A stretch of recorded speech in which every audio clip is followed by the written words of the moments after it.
Terus bojomu nyuaman ning omah. Ning omah esuk wis dikai sarapan, dikai uang jalan, wis semua aja. Ning gonem mangane ra jelas, sarapane ra jelas. Akhire minggat. Tapi nak wong tuane iki cerewet juga. Anake teko. Wis omah kok mulai. Ngono anut bojomu. Kan alhamdulillah. Isin cerita kanca kula.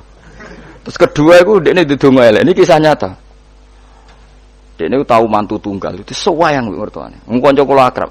Sewayang. Padahal bocah iku ora tau duwe dhuwit. Kanca kula niku rada ora disenengi rezeki. Ketoke ora di hubungan baik sama malaikat Mikail. Wis jenenge rezeki gak seneng. Jenenge di dhuwit tak kei. Jalah wong roh dekne iki ora kepengin ngekeki. Kulo ngekeki dekne maksa asline ora kepengin mergo wis ngerti nak Mikail gak pati berkenan mungkal. Tapi sering tak kei dhuwit. Dungane ku elek ora karuan. Dia pertama ora tau donga. Suwe-suwe iku dia adik ayu, adik IP-ne ku ayu, dirabi wong sugih. Wah tamat dekne riwayat. Kok mertuane terus wayang mbek mantu sing anyar. Mantu anyar ku ngajekno mertuane ngumprono dekne ku. Akhire mertuane ku ya Allah bodoh kula Gusti di mertua di mantu melarat. Saiki bodoh di mantu sugih. Ngenes langsung lara. Jadi diantara kadang ono masalah itu kita tidak pernah ngira. Ya mau pas mantu tunggal gak di rival terus boleh ono mantu pendatang jebule iki luwe prospek. Iku yo mahjubno wong akeh. Jadi tidak semua kebaikan mendatangkan berkah ya. Padahal mantu sing anyar ya wong apik. Wong apik ndene sugih mertuane diumrohno terus dikai dhuwit kan ya apik. Tapi iki terus ngenes terus. Mahjub terus dianggap problem malah terus. Ya ki meledi mertua apian apa ora? Nah, apian resikone bojo kamu lebih nyaman kalau pulang.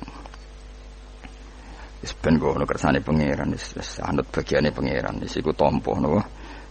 Yang jelas keluarga itu jangan menyibukkan kamu ang zikrillah sange eling Allah taala wa antaati lan sange taat ning Allah. Bismillahirrahmanirrahim. Itu kita milih birrul walidain karena itu yang ada hadisnya misalnya ridha wa fi ridhal walidain.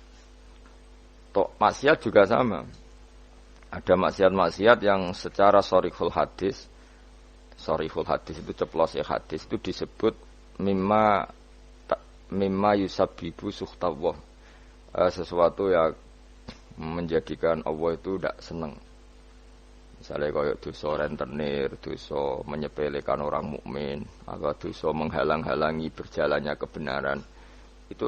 Itu adalah kalimat-kalimat atau dosa-dosa atau perilaku yang Allah jelas ngendikan itu mimma yusabbibu sukhta, sesuatu yang dadekno bencine Allah. Nah, kemudian di luar yang sorry itu, di luar yang jelas-jelas itu ada kemungkinan-kemungkinan yang didhawuhna Sayyidina Umar. Jadi eling-eling ya. Jadi yang pokok itu tentu sharihul Quran wal hadis. Itu harus kita ikuti. Jadi ora usah kata-kata memang itu nyata. Saya ulang lagi ya. Nak ono sharihul Quran berarti ora usah katama, ora usah sesuatu yang dianggap disembunyikan kayak ridho wa firidul walidain. Nah, di luar yang sorry itu baru ada tebak-tebakan misteri, misalnya ada orang jadi wali hanya karena tadi misalnya ri ning dalan disingkrehno takut ri tadi mengenai orang muslim. Terus ada beberapa orang yang bahkan ditobati Allah hanya karena minumi anjing. Nah itu yang misteri. Tapi tentu misalnya kok ada pilihan wayahe ngombeni ibu yang kehausan. Terus gue spekulasi, wah tak ngombeni asuhe nak untuk ridane pangeran. Itu kebodohan itu karena memperbandingkan sesuatu yang sorry ya dengan yang misteri. Jadi tetap kita milih yang sorry dulu Sorry itu yang eksplisit disebut Allah dan Rasul. Begitu juga menyangkut sukhtullah. Ya, jadi resiko ngaji kitab-kitab yang berbau tasawuf memang seperti itu. Jadi memang kita tidak boleh terlalu tasawuf dengan makna yang ini ya. Jadi saya ulang lagi, apapun hebatnya Sayyidina Umar itu tetap dawe proporsional. Jadi katama itu ya dengan makna di luar yang sorry. Saya lagi di luar yang sorry. Kalau yang sorry ya kita ikuti. Ya, Jadi tidak semuanya disembunyikan Allah, tapi ada hal-hal sing jelas untuk ridhanya Allah, kayak birrul walidain, mencari ilmu, terus ridho mek qada qadar, terus ada beberapa yang sekarang ridho mek qada qadar malah sangat tinggi makomnya, jelas radhiyallahu anhum wa radu anah. Orang yang ridho terhadap keputusan Allah, Allah akan ridho pada dia. Itu jelas aturannya. Jadi kowe nak ridho peparingnya Allah, maka Allah akan ridho ke kamu. Itu kan berarti satu taat, yaitu ridho kepada Allah yang dadekno Allah ridho. Itu tidak jenis sing dikatama, yang disimpan atau dirahasiakan. Jadi walhasil pesan saya ngaji ku sing khatam, karena ilmu itu ya mirip wong ngomong gitu. Jadi misalnya ono wong kelaparan, mesti nganggep yang terpenting bagi dia saat itu adalah makan. Kok ono wong kehausan, yang penting saat itu ya minum. Terus kabeh diomongkan yang terpenting. Jadi kanggo diutang ya sementing ra ditagih. Nah, itu kan dekne ora iso nalar, dadi apa? Ora iso nalar ana wong kok enake mangan sate iku mergo dekne orientasine sing penting ora ketemu debt kolektor. Nah, semua akan dikatakan itu paling penting, tapi tentu semuanya proporsional. Napa semua itu? Tapi ketika kita ngomong husnul khotimah, kita akan ngomong yang paling penting itu husnul khotimah. Tapi sebetulnya husnul khotimah sendiri kalau kita ngomong, apa artinya gue kepengen husnul khotimah, kemudian perilaku harian kamu tidak mengawal Islam, gak tau ngitmai Islam, gak tau ngitmai wong tua, sementing orientasinya mau husnul khotimah, itu kan ya keliru juga. Jadi walhasil kalau pesen, semua yang ada di teks-teks kitab-kitab seperti ini KBU proporsional. Jadi katama ya dalam konteks yang katama. Tapi beberapa nyatanya Nabi ngendikan secara ceplos bahwa ridho Allah misalnya firidul walidain. Tidak ada kata manan. Memang ada beberapa resep sangka Nabi ini loh yang menjadikan kamu diridhoi Allah. Misalnya ridho walidain, ridho Allah firidul walidain, ridho sama kodok qadar, terus mencari ilmu. Itu jelas di hadis ridhon bima yasna, semua malaikat suka kalau ada orang mencari ilmu. Itu tuh hal-hal yang Allah menjelaskan secara detail, secara sharih, secara ceplos, secara eksplisit. Bahwa itu semua mahal ridhohu, sesuatu sing dadekno ridhane Allah Subhanahu wa taala. Kemudian wali juga sama, Allah menyembunyikan walinya di antara manusia supaya orang gampang menghormati semua orang, karena bisa saja dia itu wali, semua orang berpotensi wali. Tapi tentu kan ada orang-orang yang jelas ra wali, raine ketara, kelakuane ketara, terus itu kan ya katama itu ya yang potensi. Tidak karuane wonge pemabuk, sering menyepelekan Allah dan Rasul, pemene ra salat terus. Tapi kan iso wae wali. Wah, itu sudah terlalu gawe-gawe cara Jawa itu. Karena itu enggak masuk kategori katama tapi jelas. Itu juga wa katamal mauta fil umri, terus ya dan seterusnya. Nah, masalah Lailatul Qadar juga di sini berlebihan. Maksudnya berlebihan itu Allah menyembunyikan Lailatul Qadar di semua Ramadan. Ya tentu pendapat itu mau proporsional, karena kita tahu di semua teks hadis sahih tetap keyakinan ulama Ramadan untuk Lailatul Qadar itu setelah tanggal 20 sampai 30. Asyrul awakhir. Nama al-asyrul awakhir. Cuma ada orang yang mungkin persyaratannya Allah kowe tak kei, tapi syaratnya ibadah ngetuk mulai tanggal 1.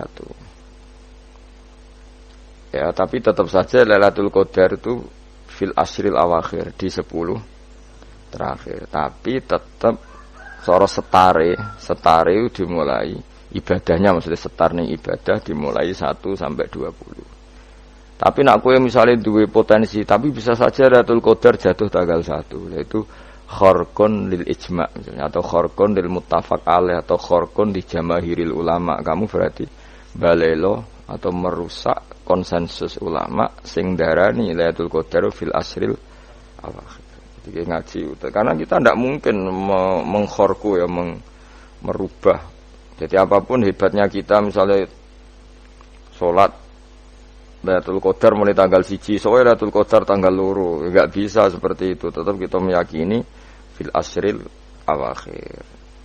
Ya jadi resiko kitab-kitab tasawuf memang apa ya, hati-hati ini kadang berlebihan. Kita tetap meyakini sing sore, saya ulang lagi sing sore. Sing sorry, sing ceplos, misalnya Kanjeng Nabi ngendikan Lailatul Qadar itu fil asril akhir, fil asril awakhir. Imam Syafi'i memilih sing autaruhu sing ganjil. Terus ada ulama yang memang milih 27. Nah, sudah kita ikuti saja seperti itu. Meskipun tentu tadi karena Lailatul Qadar sifatnya pemberian ya, yang mungkin Allah juga punya kualifikasi, misalnya sing tenanan mulai tanggal 1 dikai sing mapak langsung tanggal 27 dianggap wong nakalan. Maksudnya kan iso wae memang aturannya seperti itu apa. Jadi kamane sing ibadah mulai tanggal 1 ibarat orang masak itu ya nyediakno kayu bakar berproses nganti mangan. Nah sing ora proses itu sono mangan terus teko-teko njuk melok mangan. Nah, itu kira-kira ya pantese piye ngono ya itu. Jadi saya mohon sekali semua teks hadis itu proporsional, karena hadis tidak hanya ini. Misalnya Allah itu menyembunyikan ridhonya, jadi orang tidak akan tahu Allah ridhonya di mana. Yaitu ya keliru kalau kaidah itu umum, karena ada beberapa hal yang disebut Nabi jelas ridho Allah, misalnya firdaul walidain itu jelas disebut, ya kita harus ikut bahwa luar biasa berproses ridho walidain menjadikan orang tua kita ridho. Ini tadi kalau Dawe Umar tentang 6 hal yang disembunyikan Allah Ta'ala. Sekarang Dawe Utsman. Ada 6 hal yang kita harus punya ketakutan lebih. Satu, ketakutan bahwa setiap saat Allah bisa saja ngambil iman kita waktan nas'i ing waktu naza. Waktu sing meh mata itu naza. Ada 6 hal yang orang mukmin harus serius takutnya, yaitu terutama takut diambilnya iman. Ya terutama takut diambilnya iman di waktu meh mati jenenge naza. Buktinya sahabat sekaliber Ibnu Mas'ud selalu berdoa, Allahumma inni as'aluka imanan la yartaddu wa na'iman la yanfadu wa qurrata a'yunin la tanqati. Jadi tentu kita takut sekali kalau pas dekati mati justru iman kita dicabut. Yang kedua adalah orang itu takut bahwa malaikat yang menulis amal kita akan menulis sesuatu yang kita akan dipermalukan di hari kiamat. Jadi walhasil kemaluan sing ana ning donya, rasa malu dipermalukan ning donya, iku luwih ringan timbang nanti kita dipermalukan ning mahsyar di depan umum. Jadi misalnya mau kaya ya contoh paling gampang tadi. Kowe hasud mbek wong ning dunya iso mbok sembunyikan, nanti dipermalukan Allah ning akhirat karena kamu duwe rasa hasud. Apalagi kalau ngenteni jatuhe wong soleh, jatuhe wong alim, orang-orang yang berkontribusi terhadap agama iki. Terus kowe hasud mbok arep-arep jatuhe, lha nanti dipermalukan di hari napa? Kiamat. Itu luwih ngeri kalau kita punya dosa yang kita nanti dipermalukan di hari kiamat. Amal soleh yang kita lakukan lama puluhan tahun, ya mau misalnya kayak ngurmat yatim puluhan tahun ikhlas, tapi setelah dia jadi dokter atau jadi orang besar ketika lupa kamu terus gue getun karena ngamal sama seseorang yang nggak bisa balas jasa, berarti amal kamu itu dibatalkan. Mulane orang ono wong alim kecuali cuek karena tadi, tapi kadang masyarakat itu ya angel kandhanan. Hampir semua orang alim itu nggak suka kenal santrinya, bukan karena nggak mau, bukan karena tadi sebetulnya ingin sebar mulang ya wes mulang, karena kalau kenal takutnya itu memanajemen atau ngatur-ngatur, kok akhirnya terus nak gak dituruti seakan-akan wong ngaji ini mbak aku kok gak nuruti aku, sehingga banyak orang alim yang milih cuek itu, yang ditakdir kenal ya kenal, yang ndak itu sebetulnya hanya untuk menjaga ikhlas ben tidak selalu mengatur-ngatur. Kena ngatur-ngatur ujung-ujungnya khadun nafsi.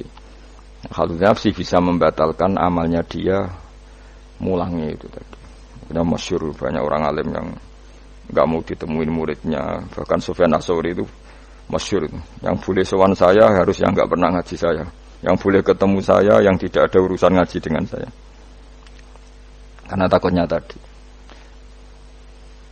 takutnya tadi misalnya ada orang alim ngajar 10 tahun sama orang itu. Terus orang itu jadi orang kaya raya sukses. Kadang-kadang kan manusia ingin sesuatu karena gak dituruti, ngundat-ngundat tak ulang kok gak loyal itu. Jadi terus banyak ulama yang milih cuek wis. Ditetir ketemu ora ya wis. Ya tapi ada saja ulama yang nganggo syariat. Justru dikumpul lo, ben ada ikatan sampai alumni, mbok ikatan sampai macam-macam.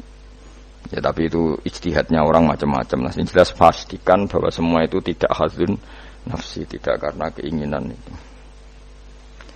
Itu memang berat aturan-aturan menjaga ikhlas itu berat. Yang jelas saya pastikan nak ana wong gawe perkumpulan grup alumni ngaji atau alumni apa saja, asal ndak nafsu gak apa-apa. Tapi kalau kira-kira itu nafsu ya tidak usah diteruskan, karena nanti takutnya barang yang kita lakoni, misalnya kalau kula mbek jenengan kan ngaji Jalalain nama, saya tentu suka nggak kenal kalau nuruti, karena itu lebih aman secara ikhlas. Tapi kalau terlalu begitu nanti takutnya nggak ada silaturahim, nggak ada penguatan agama Allah, karena nggak ada muwasalah, nggak ada sambung menyambung. Itu kan setan itu kan di sisi muwasalah ya kamu diganggu, karena nanti bisa memanajemen kalau ndak tersinggung, itu juga setan.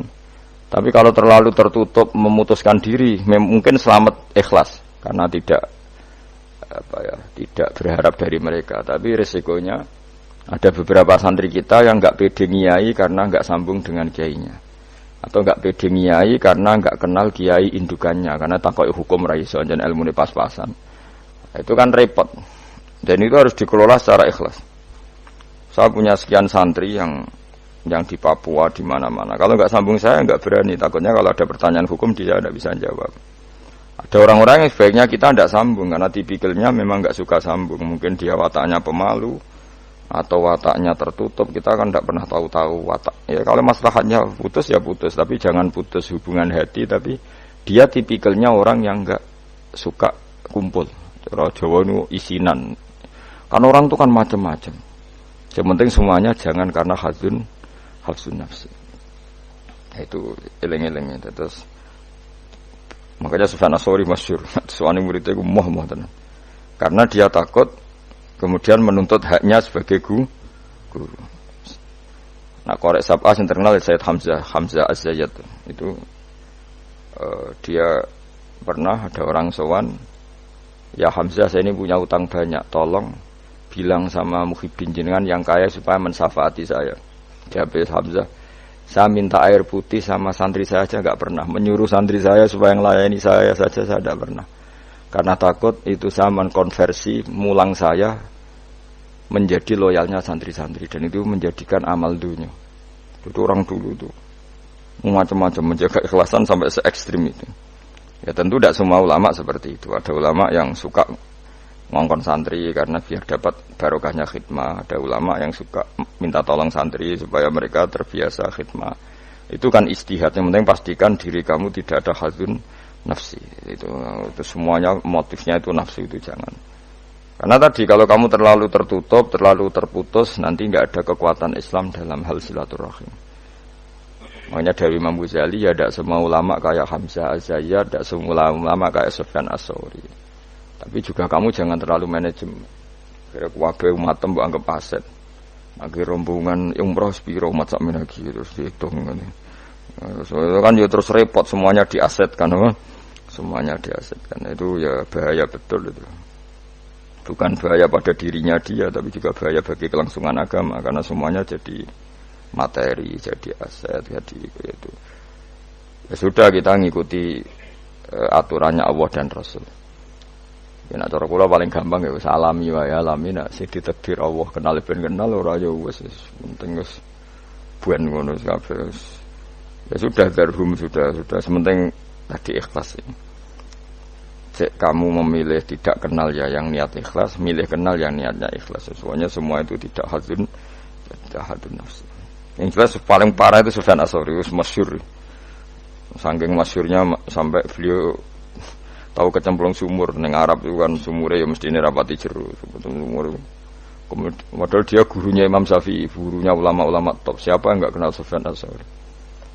Setiap ada yang menolong, kamu pernah ngaji saya, ya pernah. Siapa sih yang kawasan sini yang enggak pernah ngaji jenengan? Semuanya mau ditulung. Mereka khawatir nulungnya mereka itu sebagai imbalan tahu ngaji.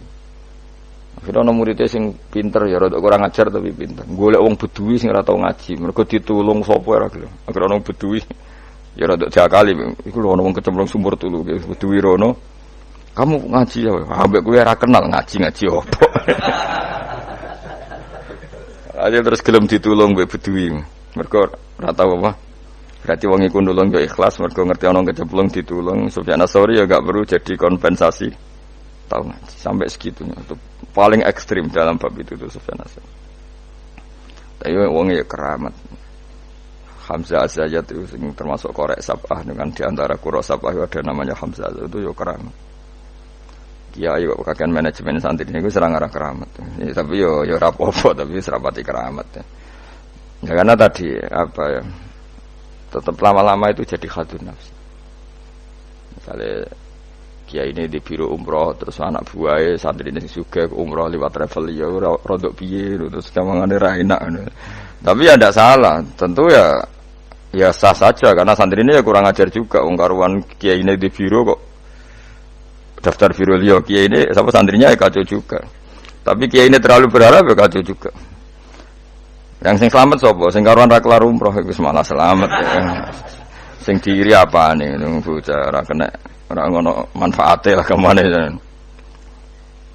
ya tapi memang jangan berlebihan karena tadi ketika ada kiai tidak mau bikin biro umroh kemudian yang bikin orang fasik atau orang lain kita ya kedosan karena nyugeno wong napa fasik tapi ketika kamu bikin terus sampai tomak ning santri-santrimu sendiri juga bisa fasik karena terlalu memanajemen santri ya itu memang hidup itu gak gampang tapi yang jelas yang gak bikin pun potensi dosanya tinggi karena tadi semua orang soleh tidak bikin, alasannya jago ikhlas, kemudian yang bikin wong fasik. Akhirnya komunitas ibadah umroh hanya dinikmati wong-wong napa fasik, karena mereka bisa bisnis secara baik. Tapi nak sing melakukan untuk orang soleh kan ya bagus karena yang labanya untuk orang soleh, kemudian manfaat untuk pondok, untuk umat. Yang jelas gak gampang lah ngelola kebaikan gak gampang. Tapi semua itu bil ilmi, harus ada ilmunya. Mungkin suatu saat aku ke biro umroh. Pertama sing umroh kue ceblok nang Pakistan mending. Pakistan mending India utawa Temangsang nang Singapura. Bareng komplain lagi terlantar ngene komplain kue terlantar ning Masar Barno. Tak kok ning kono Pulau Karimun ta, Pulau Nyamuk. Gus lha umroh kok tok kene penebusan dosa sik kok lagi ning Mekah. Nah, nak gelem ya tak gawe saiki. Nah, dakok Pulau Nyamuk sik engko apa? Beristighfar cokoti nyamuk, dosa ilang. Nek kita urung ilang ya terusno engko terus lagi. Kulo paling wedi nggih manajemen angel, ngaji itu angel. Tapi siapapun itu anut umume ulama. Setahu saya guru-guru kita ku ya ana sing gawe warung, ana sing duwe toko karena tadi nak santri blonjo ning liyane ya sakake kiaimu. Tapi kalau terlalu berharap ya sakake santri. Itu kan enggak gampang memanajemen itu. Begitu juga umroh ya gitu, haji ya gitu semuanya. Makanya Rasulullah itu unik. Rasulullah itu di banyak hal juga kelihatan enggak apa-apa enggak kenal sahabat. Karena ya mungkin Nabi ingin semua orang punya dunia sendiri-sendiri gitu. Tapi kadang kelihatan tanya-tanya sahabat yang enggak hadir ditanyakan, yang enggak kelihatan ditanyakan. Ada yang enggak ditanyakan karena tadi tipikal orang itu macam-macam. Ada yang suka ditanya, ada yang suka enggak. Allah bikin watak manusia kan beda-beda. Ono sing wong sowan kiai malah ngel-ngelo kiai. Saking supane mlungker terus nak gak ditakoki gak omong. Malah bingung to kiai ini maksudnya ku piye sowan mau mlungker tok terus.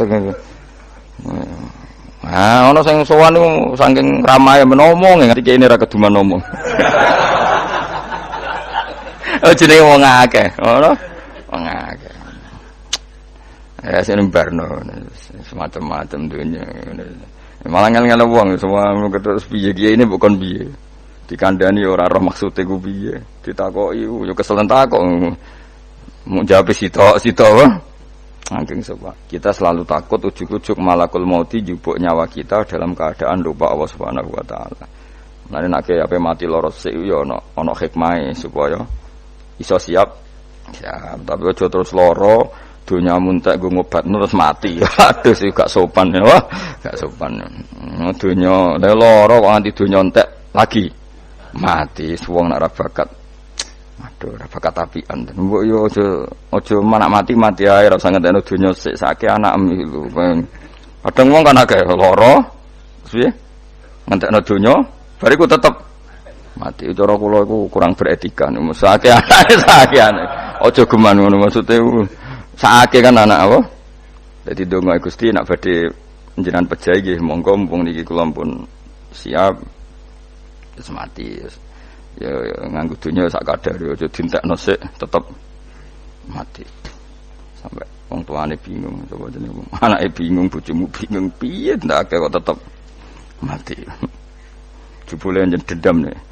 Dendam daripada marisi anak mendingan tak gawa dhewe wae. Oh, gak sopan ya. Ini rasa tahlili. Mung kelakuane ngono lho. Minane kebujuk ayat ma'inna tegese ngrasa nyaman sapa wong biha kelan dunya. Kamu setiap punya dunia itu merasa nyaman dengan dunia itu. Sehingga kalau dunia itu enggak ada kamu tersiksa. Iku ya repot. Kaya zaman awak dhewe rong sugih iku duwe dhuwit 1000 ngopi ya wis seneng. Barang wis sugih nek ora di tabungan 1 juta 2 juta enggak nyaman. Akhirnya kita nyamannya dengan materi. Dhisik lunga iku ya wong mayeme nggo jimat. Saiki nek gak nggo ATM, nggo HP wis gak nyaman. Kowe saiki lunga jimatem karek ning omah tetep lunga, tapi nek ATM karek utawa HP-mu karek balik. Aduh repot. Yes ngono macam-macam. Yes ora apa-apa zaman akhir, tapi kita tetap belajar secara ilmu. Napa belajar secara bisa lunga Jakarta ya nyaman-nyaman. Sembayangno nak terlantar ya turu ning masjid. Saiki gak nak gak di hubungan WA wong Jakarta ora nyaman.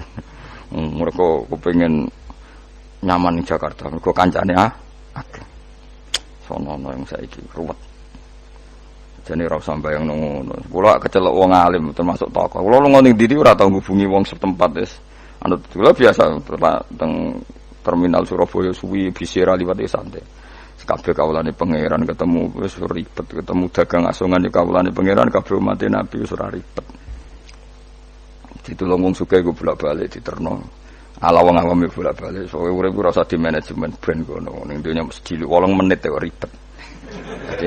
Jadi uripem iku umure donya mulai digawe nganti kiamat iku dinisbatno akhirat ana sing ngitung 8 menit. Iku mulai pertama donya digawe nganti dina kiamat. Iku dinisbatno selawase akhirat mok 8 menit. Pemene umurmu trimo 80 tahun iku 0000 sekian. Ya ngono kok ben dihormati wong ben dicoba ora menggawean ben. Tapi kalau kamu nggak suka dicucup orang, nggak suka dihormati, itu juga buruk juga kalau berlebihan, karena kamu tidak ingin umat punya adab, punya etika. Tapi kalau kamu ingin umat punya etika juga berlebihan, karena jangan-jangan itu nafsu kamu ingin dihormati. Nggak gampang, ngelola itu semua nggak gampang.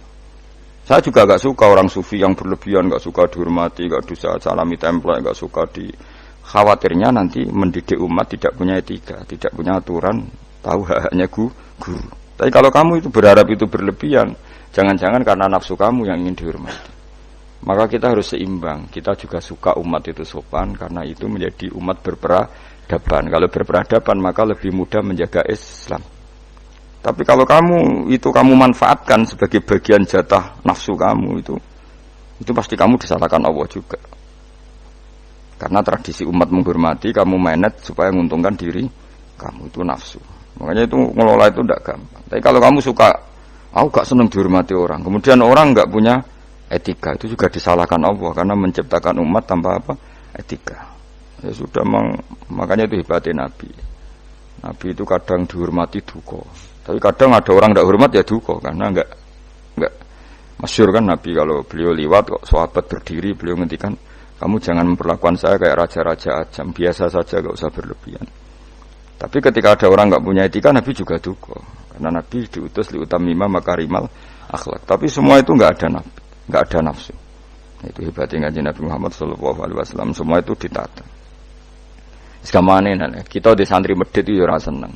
Mergo itu didikan yang enggak baik.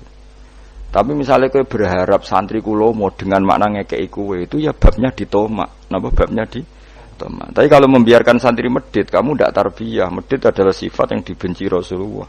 Dan kamu membiarkan orang itu medhit. Ya itu kita harus punya tadi ilmu lagi-lagi yang bisa mengelola itu semua ilmu. Wasati sutai kang kaping 6 yuka ya khofain to wedi sapa wong mingki balil ahli. Saking sisi keluarga wal iyali lan anak putu. Wa hum utawi al ahli wal iyal iku man wong yamunu kang rumat sapa wong hum ing wong akeh. Dikatakan keluarga orang harus kamu rumat. Kamu harus punya ketakutan juga sama anak-anak kita, sama keluarga kita ayyash dakhila. Yen to dadi sibuk sapa wong bihim mok kelawan ngurus keluarga. Soale ke dia anak wae prainan jaluk prainan bojo blonjo mbok urusi terus kapan keeling pangeran. Tapi misalnya kira tahu ngurusi blas malah kowe dianggap problem. Nah, itu kan kita harus bisa ngelola itu. Misalnya kita jadi kiai, anak atau bocah liburan, nanti pasti dianggap gara-gara bapak mulang saya tidak pernah dijak hiburan. Akhirnya anak trauma jadi kiai, mergo reputasi kiai itu ora tau napa hiburan. Tapi kalau kamu selalu liburan, ngajimu kapan jadi kiai kamu? Nah, itu kan gak gampang ngelola itu. Tapi kalau ngaji terus sampai anak merambut jalan-jalan, nanti lama-lama anak kamu cara berpikir ngaji itu problem. Mulane kudu seimbang. Seimbang mesti hak anak-anak dolanan dituruti. Hak bojomu nek ngetro mulai bosen mbek kowe ya turuti. Kowe lagi mangkel, turuti ben mulai. Ora aku suwen ketemu mboke cerewet juga balik meneh. Dadi sing ngono. Lane donga di mertua cerewet ben bojomu ora kerasan ning omah. Susah lho di mertua apian karena kadang anak ini lebih nyaman dengan ibunya timbang sama suaminya. Jadi ono santri takok, Gus di mertua apian niku enak ta ora? Embuh karek kowe. Ternyata jawab, "Ra enak, Gus." Kok iso? Dekne kowe apian, kancaku wis apian. Tapi wong tuane mertuane luwih apian. Jika anake tetap nyaman ning omah timbang mbek bojone. Akhire ndonga ya Allah mertuaku muga ora apian. Ternyata baru kaya rapian niku anak iku nyaman mbek bojone. Mergo ning omah luwih ganas. Enak ndi mertua apian apa rapian? Jawab. Bahaya mertua apian. Maksudnya terus bojomu nyaman ning omah. Ning omah esuk wis dikai sarapan, dikai uang jalan, wis semua aja. Ning gono mangane ra jelas, sarapane ra jelas. Akhire minggat. Tapi nak wong tuane iki cerewet juga. Anake teko. Wis omah kok mulai. Ngono anut bojomu. Kan alhamdulillah. Isin cerita kanca kula. Terus kedua iku dekne ndedonga elek. Ini kisah nyata. Dekne tahu mantu tunggal itu sewayang mertuane. Wong kanca kula akrab. Sewayang. Padahal bocah iku ora tau duwe dhuwit. Kanca kula niku ora disenengi rezeki. Ketoke ora di hubungan baik sama malaikat Mikail. Wis jenenge rezeki gak seneng. Jenenge di dhuwit tak kei. Jelas wong roh dekne iki ora kepengin ngekeki. Kula ngekeki dekne maksa asline ora kepengin mergo wis ngerti nak Mikael gak pati berkenan mungkin. Tapi sering tak kei dhuwit. Dungane ku elek ra karuan. Dia pertama ra tau donga. Suwe-suwe iku dia adik ayu, adik IP-ne ku ayu, dirabi wong sugih. Oh tamat dekne riwayat. Kok mertuane terus wayang mbek mantu sing anyar. Mantu anyar ku ngajekno mertuane ngumprono ndekne ku. Akhire mertuane ku ya Allah bodoh kula Gusti di mertua di mantu melarat. Saiki bodoh di mantu sugih. Ngenes langsung lara. Jadi di antara kadang ono masalah itu kita tidak pernah ngira. Ya mau pas mantu tunggal gak di rival terus boleh ono mantu pendatang jebule iki luwe prospek. Iku ya mahjubno wong akeh. Jadi tidak semua kebaikan mendatangkan berkah ya. Padahal mantu sing anyar ya wong apik. Ya wong apik dene sugih mertuane diumrohno terus dikai dhuwit kan ya apik. Tapi iki terus ngenes terus. Mahjub terus dianggap problem malah terus. Ya ki meledi mertua apian apa ora? Apian resikone bojo kamu lebih nyaman kalau pulang. Wis ben ngono kersane pangeran wis anut bagiane pangeran wis iku tampa napa. Yang jelas keluarga itu jangan menyibukkan kamu ang zikrillah sange eling Allah taala wa antaati lan sange taat ning Allah. Golekan maksudnya golekan. Dia tidak meninggalkan sesuatu yang menjadikan dia perlu nyari surga wala anana mahruman. Lan ora ingin rokok mahruban enggon melayu. Jadi gampangane orang yang melakukan 6 hal ini dia sudah enggak perlu nyari-nyari cara masuk surga dan enggak perlu nyari-nyari cara menghindar dari neraka. Artinya dia sudah memenuhi kualifikasi untuk masuk surga. Hadis citatu tege utai 6 iku mafatihul jannati iku kuncine swarga wa maghaliqun nari lan ndadekno gemboke neraka. Jadi kalau kamu melakukan 6 hal ini berarti kowe entuk kunci untuk masuk surga dan minangka kowe wis ngunci neraka. Jadi neraka ora ana dalan kanggo kowe mergo semuanya terkunci. Awaluha. Makanya ini hebatnya Ibnu Hajar Al-Asqalani yang Sayyidina Umar cerita semuanya misteri. Ridane Allah misteri, sukhtuwah misteri. Dan dawuh Sayyidina Ali ada 6 hal sing dadekno kowe iku mesti mlebu swarga. Nak mbok lakoni neraka ketutup. Jadi pas neraka liwat, kowe pas liwat pun neraka ditutup. Swarga dibuka. Jadi kabeh mlebu ra iso wong nerakane ditutup. Aku jogeman lewat pas neraka buka, paham ya? Tak warai trike, oh jogeman lewat pas neraka.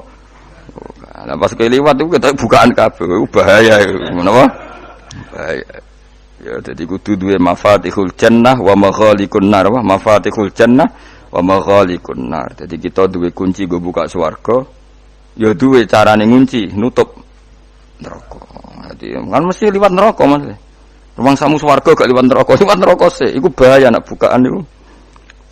Kita harus ma'rifatullah bahwa Allah itu zat yang super bagi kita.